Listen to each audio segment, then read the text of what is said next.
ఇక ఈ ఆలయాల్లో మరో ప్రత్యేకత ఏమిటంటే ఈ గర్భాలయం ముందు నుంచి అర్ధమండపం వరకు పైన శిఖరం ఉంటుంది, పొడుగ్గా ఎత్తుగా. శిఖరం ముందు నుంచి సుఖనాసి అనేటువంటి ఒక అమరిక చాలా హాయిగా ఉంటుంది.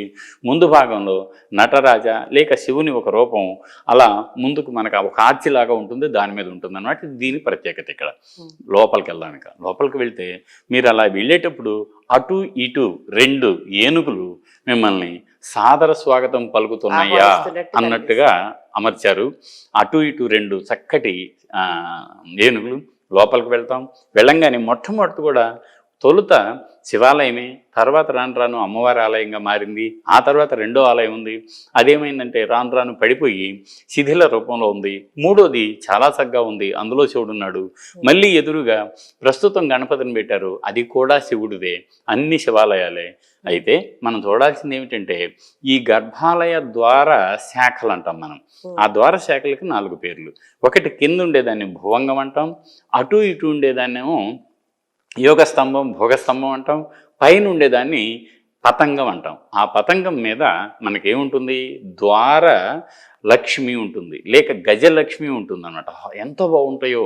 దాని మీద మళ్ళీ మీకు విమానాల వరుస ఉంటుంది అన్నమాట. దాని మీద ఒక చక్కటి విమానాల వరుస ఉంటుంది. అది చూడటానికి ఎంతో హాయిగా ఉంటుంది. అది దర్శించుకున్న తర్వాత మళ్ళీ మనం బయటకు వస్తే అంటే ద్వారశాఖల మీద మళ్ళీ అటు ఇటు మీకు ద్వారపాలకులు, ద్వారపాలికలు, ఇంకా అలాగే గంగా యమున శిల్పాలు, సంబంధిత శిల్పాలన్నీ కూడా చూడముచ్చటగా ఉంటాయి మనకి. బయటకు వచ్చి చూస్తే 3వ ఆలయం రంగమండపం ముందున్నటువంటి 4 స్తంభాల మీద అత్యద్భుతంగా సుందరతరంగా తీర్చిదిద్దినటువంటి మహాభారత, రామాయణ, భాగవత ఇతివృత్తాలు ఎంత బాగున్నాయో. అన్ని అద్భుతం అసలు. మీకు పైనుంచి ఆ స్తంభాన్ని కింద నుంచి పై వరకు నరసింహ అవతారం, హిరణ్యకశిపుణ్ణి వధించడం, భక్త ప్రహ్లాద వరదుడు అన్నది. ఆ తర్వాత కృష్ణుడు గోవర్ధనగిరిని పైకి ఎత్తటం.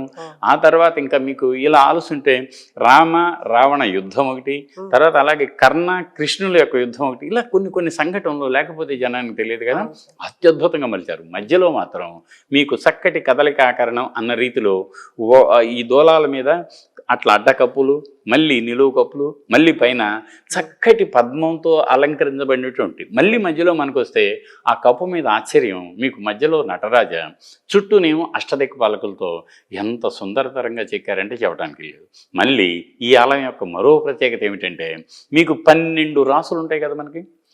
మనం మామూలుగా మీనం, సింహం, కుంభం, కన్య ఇలా అనుకుంటాం కదా. ఈ 12 రాసులకు సంబంధించి శిల్పంగా చెక్కింది ఇక్కడ మాత్రమే మనకు దొరికింది. చాలా హైగా ఉంది. అది ప్రస్తుతం మ్యూజియంలో పెట్టాం, మేము ప్రదర్శనలో ఉంచాం అన్నమాట.